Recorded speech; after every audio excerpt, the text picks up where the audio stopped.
and created it just, less than a month's time before the season opener, and I just don't think that's going to be plausible. Now, granted, I think he could find a limited ride. I think that Andretti ride, if that was reality, I think he should have stepped it up and taken that deal with Andretti Autosport. Of course, he rode with them when he won the title in Indy Lights last year, but not sure what to make of this situation, but I'd say with the interest and the experience supposedly that Mike Hardy, Brian Barnhart, and George Steinbrenner IV have, this certainly doesn't look all that good for them when, they make two announcements on two drivers and yet they don't have the financials yet to secure that. So I think that was a mistake on their part.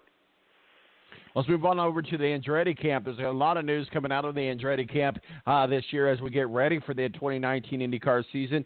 Obviously, Marco Andretti becomes partner in the number 98 IndyCar entry. Andretti Herta Autosports with Curb Agajad in the IndyCar series, just scored a second business partner. We're looking at Marco Andretti become a second owner driver in IndyCar racing.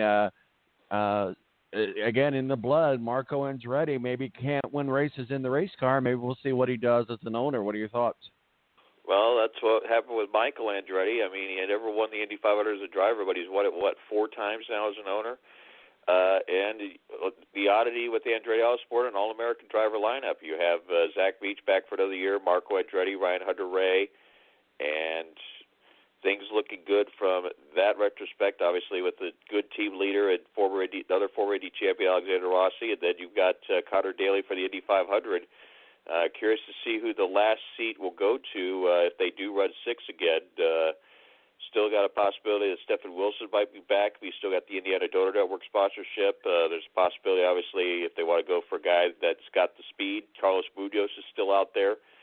And if they could mend the fences, maybe Pato O'Ward gets that 6th seat for Indy. So at this point, I'll be curious to see what line they go with. But they got several options for that 6th seat for Indy, and a lot of takers, I think, that are willing to step up. And then, of course, you also have a few new names that have joined the party here as far as Indy rides also within the last few weeks. Let's talk about Connor Daly. I like him. He's a good guy. He's an Indianapolis guy from up in Noblesville. He's been a kind of a disappointment in the Indy 500 on the oval anyway. I know he's did well in the GP race. But Connor Daly, to me, seems mediocre at best. I know that Air Force has got some good money behind him, and maybe that was part of the decision to bring him on for the Indy 500 in the Andretti camp. This is probably the biggest break of Connor Daly's life. He has to make the best of it. How does he do that? I think keep his nose clean and be running at the finish would be a start. With as tough as it was to pass last year, I think it could have some. If it's like that this year, I think we could have some more impatient driving, which could lead to possibly some big pileups, etc. If that's the case, if he can keep his nose clean, I think he could get himself a top half finish, no problem. Ultimately, though, I'd say right now, I just don't see a scenario where he's going to get a full-time ride ever again in IndyCar. Unfortunately, all the bad vibes have started with the alleged encounter involving Bob Lamey, the former Indy 500 Turn 4 reporter and the voice of the Colts, and the issue with Derek Daly that ultimately led to him being forced to resign from Wish TV's race coverage, and now has led to the personal lawsuit that Derek filed about 2 weeks ago. That mess is there has gotten him, and the thing is, I think right now, another guy, I think if you could point some of the blame, I'd say it's got to be Doug Boles. I think as the president of the Indianapolis Motor Speedway, I think he could make a bigger, appeal to teams that adding my stepson to your team, I think would be a big deal. So I think there's a lot of blame to go around as to why this hasn't worked out for Connor Daly. Personally for him, and then the outside sources, I think, have made things difficult for him as well. I think that situation with his dad ultimately cost him a potential shot to maybe, if he couldn't make it as an IndyCar driver, he could have possibly made it as an Xfinity Series driver this year. And unfortunately, that came at the wrong time during silly season where it really cost him a shot, I think, to get, if not a full-time ride at Xfinity, a chance to run at least the major races in the Xfinity Series 2019. 2019.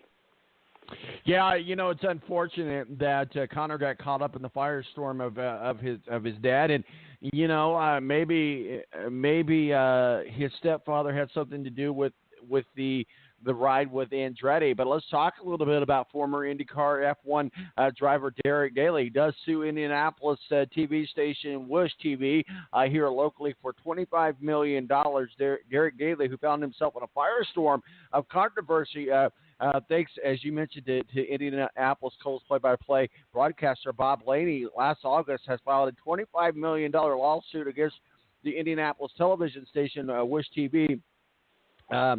So the reason kind of what happened here, and we're not going to actually use the actual verbiage on this show because there's no need to. Here's basically a word that is commonly used for ignorance, if you will, in Europe, and that's the N word that you never utter here in the United States, especially in modern day era. There was a conversation that Bob Lamey was just talking about with somebody else in the booth, and another intern overheard him use that word, and so the chain of events happened. Obviously, Bob Lamey was dismissed. Derek Daly was dismissed, all over a word that was used 20 or 30 years ago by someone that did not know that he shouldn't use the word. And then Wish TV jumped jumped on the fire relatively quickly, at least if you want to go with what Derek Daly claims. And I actually kind of say that if I'm going to throw an opinion out there right now, I think he's right. I also think that maybe Bob Lamey was unjustifiably dismissed.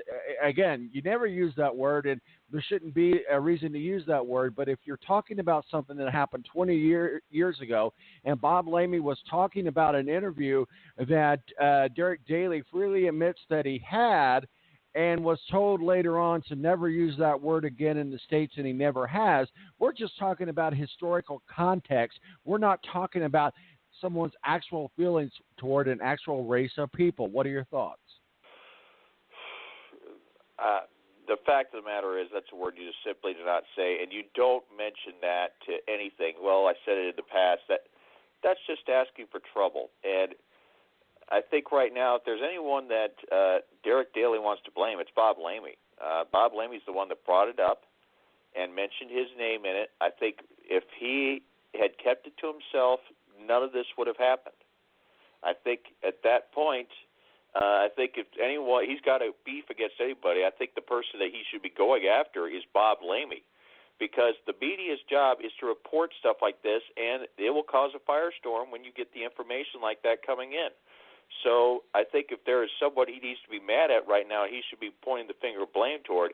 It's not Wish TV, it's Bob Lamey. Well, I know that Bob Lamey and Derek Daly have been friends for many years, and I think maybe Bob Lamey was just sharing a story about how crazy the media. No, I couldn't agree with you more. That's a story that just creates a firestorm. You keep that to yourself. You're absolutely right. With Bob doing that, he not only hurt himself, he also hurt Derek Daly at that. Indirectly, he also hurt Connor. Absolutely.